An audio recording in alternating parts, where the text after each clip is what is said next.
Solta a música da Raposa pra gente começar a falar do Cruzeiro aqui no programa. Vamos, Cruzeiro! Conta pra mim, Xará, quais são as novidades da Raposa nesta quinta-feira? É dia agitado, viu, Xará? Boa tarde mais uma vez pra você, pro Samuca e também pro Seabra. E também, claro, o torcedor ligado aqui no Tempo Esportes. Pois é, quarto dia de preparação já pro clássico, né? E aí a penúltima atividade amanhã. O Cruzeiro encerra essa preparação pro clássico contra o Atlético, marcado para sábado, 7:30 da noite, na Arena MRV. E aí a gente vai falar muito do clássico, tem arbitragem já definida, mas primeiro vamos falar dessa preparação do Cruzeiro. O Larcamon que já começa a definir o substituto do Neres, né? Ele que foi expulso no jogo contra o Atlético na segunda rodada do Campeonato Mineiro. O Gasolina também foi expulso, mas o Gasolina é uma opção pro banco de reservas. O titular, o William, tudo bem com ele vai pro jogo. É bom a gente destacar também que o Gasolina participou dos 2 jogos do Cruzeiro diretamente, né? Foi dele o passe pro João Pedro marcar o segundo gol do Cruzeiro contra o Vila Nova, e ele mesmo marcou o gol de empate contra o Atlético. Então era uma figura que estava no banco, mas foi importante nesses 4 pontos que tem o Cruzeiro no grupo A do Campeonato Mineiro.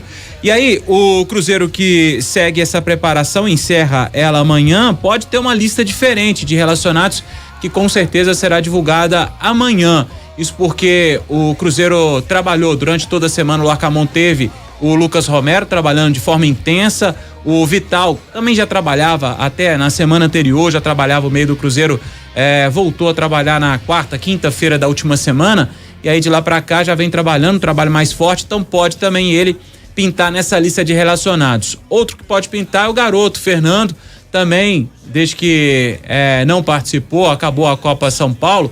O Fernando, ele que não atuou na decisão contra o Corinthians, estava suspenso, ele já vem trabalhando com os profissionais, então pode ser também mais uma opção. Tinha poucas opções o Larcamon no banco de reservas, principalmente pro ataque, estava contando só com o próprio João Pedro e também o Rafa Silva, e aí além dos que já estavam jogando, né? E aí tem mais uma opção com a chegada do Fernando. Tem também outros jogadores que podem pintar. No caso do Ramiro, o Ramiro já vem trabalhando também durante a semana, mas vinha de uma cirurgia no joelho, é mais delicada a situação do volante cruzeirense. Já o Machado, esse já trabalhava também há mais tempo, pode ser que pinte na lista, mas é mais difícil o Machado pintar na lista. Fato é que o Cruzeiro deve ter mesmo o Romero e o Vital nessa lista de relacionados. Agora resta saber se o Romero começa jogando essa partida. E para falar dessa preparação, a gente já traz aqui, Rafa, de cara, o Lucas Silva, tem sido capitão do Cruzeiro nesses primeiros jogos, camisa 16 do Cruzeiro, muita identificação com o clube. Ele fala dessa preparação, fala da importância desses últimos ajustes, ele que falou dos detalhes que precisam ser corrigidos, e ele comenta um pouquinho dessa preparação do Cruzeiro na semana do Clássico. Foi uma semana muito produtiva de trabalho, conseguimos aumentar o nosso entrosamento, também as nossas jogadas. Isso nos dá muita confiança pro sábado, pra gente chegar preparado pro Clássico. E aí, Seabra, pra gente poder falar dessa lista que provavelmente, né, deve ter novidade pro Clássico do lado cruzeirense. O Romero deve estar na lista, a gente não sabe ainda se ele começa, a chance grande, né, de começar o Clássico como titular, mas pode ser que tenha outra opção pro ataque. A gente até comentou isso, né, como é difícil pro Larcamon mexer numa situação de jogo, já que ele tem poucas opções pro ataque. Agora pode ter, quem sabe, o Fernando, garoto, cria da toca, né? Nós pedimos o Fernando ano passado inteiro, né? Pelo menos, eu falei aqui várias vezes, eu não tô dizendo que o Fernando seria a solução do problema, vai chegar e vai resolver também, porque não é assim que as coisas funcionam. Futebol não é passe de mágica. Mas o Wesley perdia um gol atrás do outro e vinha tendo seguidas oportunidades. E o que eu pedia eram as mesmas oportunidades pro Fernando. Por que o Fernando não pode ter uma oportunidade de perder um gol, de fazer um gol, de tentar uma jogada? Ele não é colocado em campo, né? Então, ele não era colocado em campo. Agora vamos ver, né? Se com o Larcamon ele coloca, já que ele subiu com os dois aí, né? O Vitinho e o Fernando, quem sabe ele coloca esses dois aí pra jogar. Tem que ter peito pra colocar os meninos pra jogar, que seja no Clássico, né? Os meninos estão acostumados, foram lá na Copa São Paulo, fizeram uma brilhante Copa São Paulo. O Cruzeiro chegou na final depois de 100 e tantos times. Então é uma campanha invejável essa do Cruzeiro, um ótimo trabalho do Fernando Seabra, que já foi embora, e um ótimo trabalho desses garotos também. Tomara que eles tenham oportunidade. Agora, o Lucas Silva, que falou aí, é um que tá devendo ainda, né? Esse ano dele, os 2 jogos, tanto contra o Vila quanto contra o Atlético, não foram bons. E ele é o capitão do time, ele tem moral, a gente sabe que ele tem bola mesmo, a gente sabe que ele joga muito mais do que isso aí que ele tá mostrando, mas até agora, nesses 2 jogos, ele ficou devendo. Aí pode ser que tenha a entrada do Romero, né, Xará, possa ajudar um pouquinho o Lucas Silva a desenvolver esse futebol, né? Às vezes ele fica preocupado com a marcação. A gente sabe que marcação não é o forte do Lucas Silva, ele é mais um jogador de saída de bola, de enxergar aquele passe até a longa distância, né? Então é importante ter o Romero ali que faz esse trabalho sujo, né? Acaba que um supre a necessidade do outro, né? Porque o Romero é aquele cara raçudo, sangue nos olhos, que a torcida tanto pedia, não é à toa que foi comemorado, foi celebrado, foi recepcionado no aeroporto. Então, nessa meiuca você costuma ter, né? Um que faz o serviço sujo, igual você falou, e o outro que vai qualificar esse passe. O Lucas não é esse cara de morder, de marcação. E a torcida celeste, claro, né? A China Azul esperando a reestreia do Romero no fim de semana no Clássico, até porque, né? Dos reforços pra temporada, esse aí já é velho conhecido da torcida, e esse namoro, né? Pra essa volta do Romero aconteceu algumas vezes, desde que ele saiu do Cruzeiro, finalmente foi concretizado, né? E a turma um pouco mais, não tão experiente assim, vai se lembrar, por exemplo, time de 2003, né? Que é uma referência que ganhou tudo. Tinha o Augusto Recife, que segurava a onda lá junto com o Wendel e o Maldonado também, para deixar o Alex jogar, né? Pro Alex falar, nós vamos segurar aqui e vai lá, Alex, faz aí o que você sabe fazer. E o Alex fez aquilo que ele fez em 2003, fez chover. Eu ia falar, não, só não fez chover, não, ele fez chover. Tudo que o Alex fez em 2003 foi um negócio de outro planeta, né? Agora, o Romero pode ser, Rafa, esse jogador, não sei o que se passa na cabeça do Larcamão em relação ao sistema defensivo, mas ele pode ser o terceiro zagueiro, né? Ele pode jogar ali com, sei lá, o Zé Ivaldo, Lucas Oliveira ou o João Marcelo, não vai ter o Neres. Eu me arriscaria dizer que seria o Zé Ivaldo e o Neres, mas o Neres foi expulso, então pode ser que o Lucas Romero volte para fazer esse terceiro zagueiro. Espero que ele não faça com o Cruzeiro o que ele fez no jogo contra o Atlético, segurar um dos 2 laterais, e no caso foi o Marlon, e o Cruzeiro perdeu o lado esquerdo. Ele poderia botar os 3 ali no meio, segurando o sistema defensivo e liberar os laterais, né? Ele falou muito de experiência no Campeonato Mineiro, já fez algumas, né? O argentino, tomara que não seja mais essa no Clássico, até porque o Clássico tem um peso enorme, né? Você jogar e perder o Clássico tem um peso enorme até pro decorrer da temporada, né? O Clássico tem esse peso à parte, e nesse caso especificamente, o Atlético é um time que já vem montado.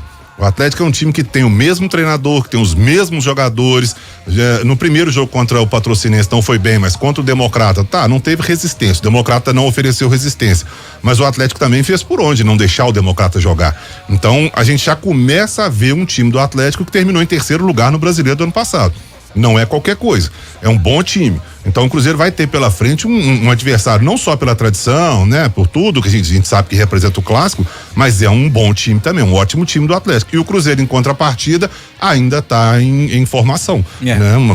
Tudo novo lá. Vamos ver como é que o Larcamão vai armar esse time aí. E aí o Romero, que a gente citou aqui, que ele é importante fazer esse papel até para dar liberdade para outros jogadores. Você citou do Recife, Maldonado de 2003, o Cruzeiro esse ano também tem um 10 de muita qualidade, né?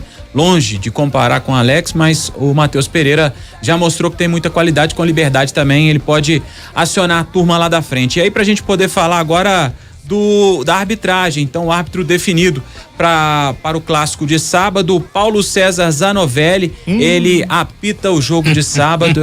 Vou te perguntar, ele teve envolvido em polêmica ano passado, ele apitou a primeira partida da semifinal contra o Atlético, aquele jogo lá na Arena do Jacaré, quando o América venceu por 2-0 o Cruzeiro, só que ele apitou o Clássico também, a 5ª rodada, aquele jogo de 1-1, um gol do Bruno Rodrigues, o Atlético saiu reclamando, o Cruzeiro saiu reclamando, o Atlético reclamou quando sai o gol do Bruno Rodrigues, que tinham 2 bolas em campo, o Cruzeiro reclamou aquela entrada do Igor Gomes no Nicão, o Nicão tomou 6 pontos, mostrou a foto, inclusive, no Instagram, então não agradou ninguém, pelo visto, não te agrada também não, né, Samuca? Ô Samuel. Perdão, Seabra. Samuel já. Não me agrada não. Inclusive o Zanovelli esteve agora na última rodada, apitando Itabirito e Vila, e alguns lances que eu vi do jogo, pelo amor de Deus, viu? Pelo amor de Deus, ele deu uma falta. O jogador do Itabirito foi com a bola, tropeçou nele mesmo, o jogador do Vila estava na marcação, ele deu a falta. Então, alguns lances, assim, eu acho ele meio... Não gosto muito da arbitragem dele, não sou muito fã. Agora, no Clássico sempre vai ter polêmica, né? Isso aí é fato. Sempre vai ter uma polêmica para alguém reclamar, seja um lado, seja o outro, seja os dois também. Mas, sinceramente, o Zanovelli aí, meio preocupante, viu? Pois é. Te chamei aqui, Samuca, porque já tinham me falado, Samuca tá ok, aí eu fui, tirei minha atenção aqui, eu falei, vou chamar o Samuca, enquanto eu chamava o Seabra. Fala, Samuca, tudo bem? Tudo beleza, Rafa? Boa tarde para todo mundo aí que nos acompanha aqui em O Tempo Esportes. Pois é, e aí a gente falava aqui no início da preparação do Cruzeiro, e aí, com a minha pergunta pro Seabra foi das novidades ali na lista de relacionados. Quero saber de você, será que a gente já tem o provável substituto do Neres? O Romero começa mesmo o clássico? Tem alguma informação com relação ao treinamento de hoje, Samuca? Pessoal, tô interrompendo esse vídeo para te lembrar de se inscrever no canal de O Tempo Esportes. É só clicar no card que tá aqui na tela, beleza? Então, eu acho que ele vai levar essas dúvidas com certeza lá pra arena. Quem joga ali na zaga, se mantém o Marlon ali numa linha de 3, mas eu já falei sobre isso aqui, não acredito em Palácios sendo uma opção, ou vai ser João Marcelo, ou vai ser o Lucas Oliveira. Essa questão do Lucas Romero, penso que tem ainda mais um treinamento, então é ver como o atleta se sentiu durante toda a semana, porque não tenho dúvida também que se ele der o aval para uma titularidade, ele começa esse clássico no sábado. Essa é a única questão. Se ele falar, professor, melhor segurar um pouco, aí fica no banco. Mas caso contrário, o Romero veio para ser titular e vai ser titular neste trabalho do técnico Larcamon. Aí vamos ver se no meio para frente aí ele faz mais alguma mudança, porque o Cruzeiro tem jogado com, vamos dizer, com muita gente ali na parte ofensiva, né? O Arthur Gomes tem feito uma ala pela esquerda, tem o Robert, tem o Matheus Pereira, tem o Dineno, aí o William lá do outro lado, na ala pela direita. Enfim, eu acho que ele vai levar muita situação aí como dúvida até o clássico do sábado lá na arena, viu, Rafa? Ô Samuca, deixa eu aproveitar para te perguntar também sobre o Zanovelli, o árbitro do clássico. Tava procurando aqui na internet dados sobre o árbitro e tem uma matéria da ESPN de 13 de maio. Árbitro de expulsão polêmica em jogo do Flamengo tem número impressionante e é campeão de cartões em 2023. A matéria é de 13 de maio e até 13 de maio o Zanovelli tinha apitado 16 jogos e tinha aplicado 127 cartões, sendo 113 amarelos, uma média de 7 por jogo, até o período dessa matéria aqui, tá? E mais 14 vermelhos, sendo que ele expulsou 2 nesse Flamengo e Bahia do Bahia, o Rezende e o Canu. Eu acho que ele é um cara que ele parece não ter muito controle do jogo. E aí, Samu, que ele sai distribuindo o cartão à torta direita pra poder tentar passar essa impressão de que ele é quem tá mandando na parada. Mas eu te confesso que eu não curto muito a arbitragem do Paulo César Zanovelli. Queria a sua opinião sobre o dono do apito do clássico de sábado. Ô Rafa, eu falo de arbitragem quase todo jogo, né? Se não for todo jogo, porque os erros eles vão acontecendo rodada após rodada. O que me chamou a atenção é que o Zanovelli, ele apitou uma falta fantasma no último jogo, né? Na última rodada. No Itabirito e Vila. O Itabirito e quem? Vila Nova. O jogador do Vila se machucou e ele deu falta. Então, eu já começo pensando o seguinte: um árbitro que apita uma falta de um fantasma, ele não pode estar apitando o clássico na rodada seguinte, né? Tá, tem muita coisa errada. Eu torço para que ele faça uma ótima arbitragem, mas a gente já sabe que a chance de dar algum problema é grande. Tomara que não aconteça, mas o que eu tenho visto aí da arbitragem é ano após ano a arbitragem sem evolução. Pelo contrário, acho que piora a cada ano. Gente, tema polêmico e é ruim pra todo mundo, viu? Agora, se o Zanovelli é o que tá melhor qualificado pra apitar um clássico, meu Deus. Enfim, vamos seguir o baile aqui, Xará. São 5h24, seguindo com o noticiário do Cruzeiro aqui em O Tempo Esportes. Antes de falar de mercado da bola e acionar o Samuca também pra gente falar disso, o Cruzeiro segue no mercado, claro. Dá uma notícia triste: o Kaique, lateral esquerdo do Cruzeiro, tava com a seleção pré-olímpica, tava disputando o pré-olímpico lá na Venezuela e aí ele acabou se machucando. Ele machucou no jogo contra a Colômbia, a seleção da Colômbia. Ele aí saiu, deixou o campo de jogo no segundo tempo, foi poupado nas rodadas seguintes, ele voltou a sentir a coxa, então foi cortado da seleção brasileira, volta para a Toca da Raposa 2 para seguir o tratamento. A previsão era que a seleção fosse até a final do pré-olímpico, lá no dia 11 de fevereiro, então antecipou. Agora é torcer para que não seja nada mais grave com o Kaique, que ele possa logo ficar à disposição agora do Cruzeiro, né? Tá de volta a Belo Horizonte, vai voltar a Belo Horizonte para fazer esse tratamento na coxa, o jovem lateral esquerdo Kaique, que era titular da seleção do Ramon Menezes. E aí agora pra gente poder falar de mercado da bola, o Cruzeiro se aproxima de dois nomes que a gente já vinha falando aqui durante a semana no Tempo Esportes, do zagueiro Lucas Vidalba, o argentino de 29 anos, tá no Argentino Júnior, um empréstimo por 1 ano com opção de compra, mais ou menos a mesma linha também do volante, José Cifuentes, do Rangers da Escócia. Cruzeiro e os clubes também já num caminho bem avançado de negociação. Tudo deve acontecer hoje, quinta-feira. Será que essa semana tem uma definição com relação a esses dois nomes, Samuca? Então, a ideia é que encerre isto ainda nessa semana, né? O Lucas Vidalba, que tá aqui do lado, né? É argentino, 29 anos, tem realmente essa negociação muito próxima de ser concretizada.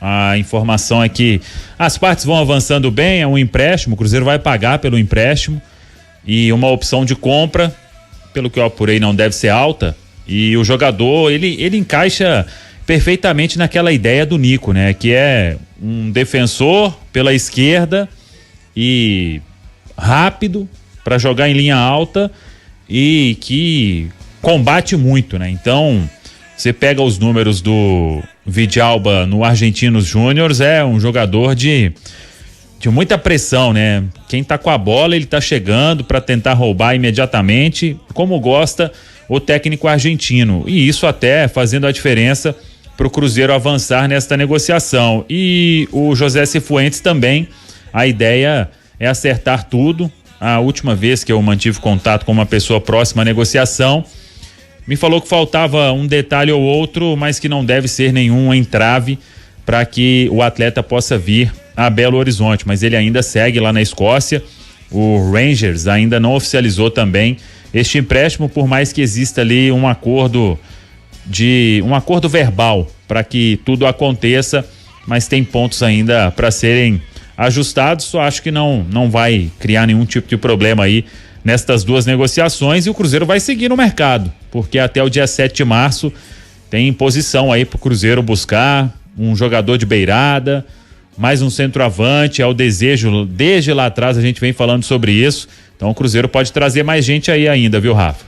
Tava vendo os dados do Vidalba aqui, ele que a gente pôde acompanhar em jogos da Libertadores ano passado, né? No Argentinos Júnior ele jogou a Libertadores, disputou 6 partidas pelo torneio continental, com 1 gol, inclusive.